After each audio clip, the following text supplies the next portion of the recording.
Dans cette quatrième version de notre application, nous allons cette fois-ci essayer de changer l'apparence en fait d'un bouton en utilisant le CSS.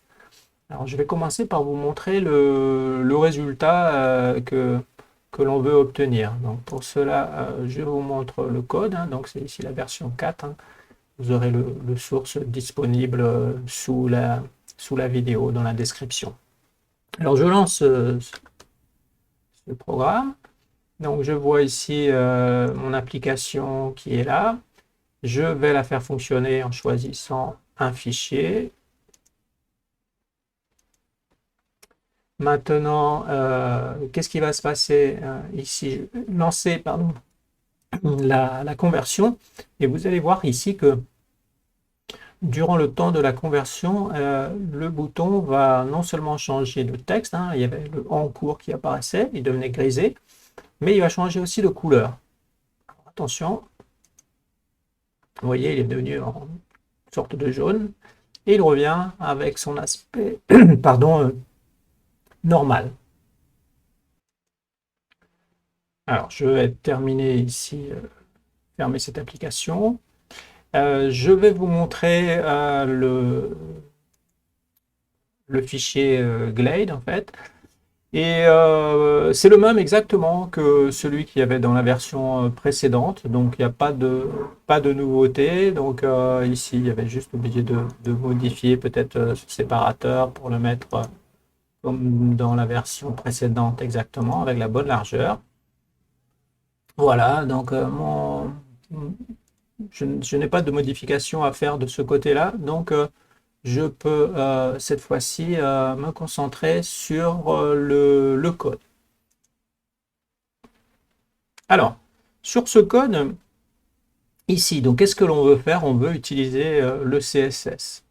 Alors, c'est pas très simple à faire. Donc, qu'est-ce qu'il me faut ici? J'ai une petite modification à faire à ce moment-là. Il me faut importer aussi non seulement GTK, mais GDK. Pourquoi? Parce qu'on nous demande ici, hein, dans la documentation, de mettre plus ou moins ces lignes-là. Donc il y a la fonction principale qui est ici, hein, le GTK CSS Provider. Donc on crée ici un provider de CSS et ici je lui passe le lien du fichier qui va contenir mon CSS. On va voir que dans mon cas il n'y a pas grand chose, mais vous pourriez avoir quelque chose de bien plus conséquent. Ensuite, là, je ne veux pas vous donner beaucoup d'explications parce que je suis incapable de le faire, hein. Il y a le style context ici à créer aussi.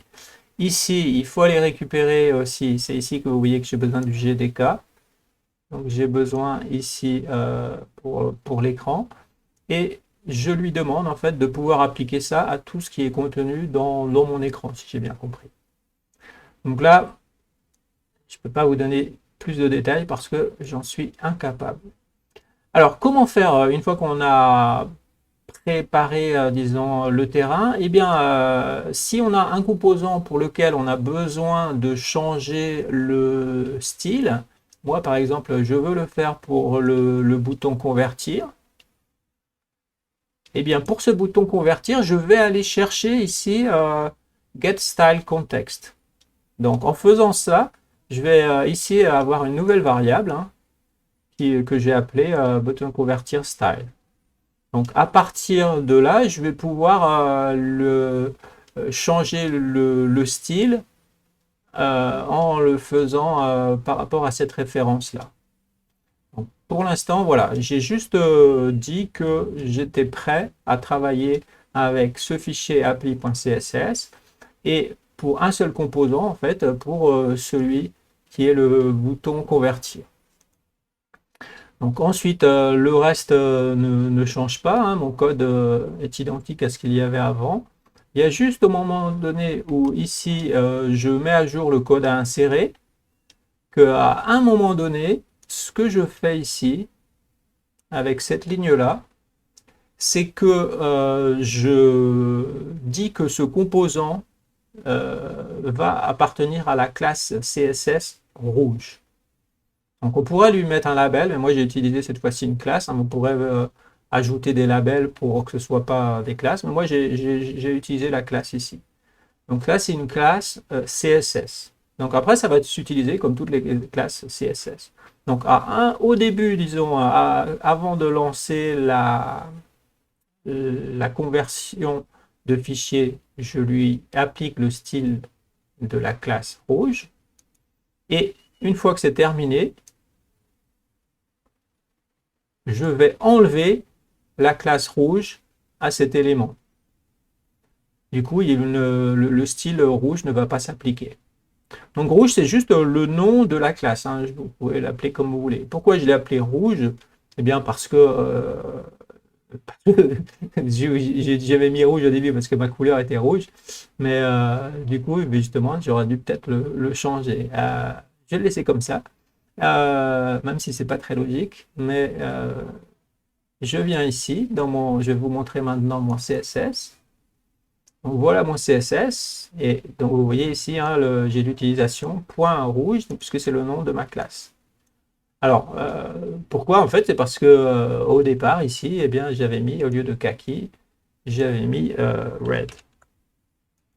En fait, j'avais pas trouvé ça très très beau, et du coup, j'ai changé après la couleur. Mais là, vous pouvez mettre le style que vous voulez.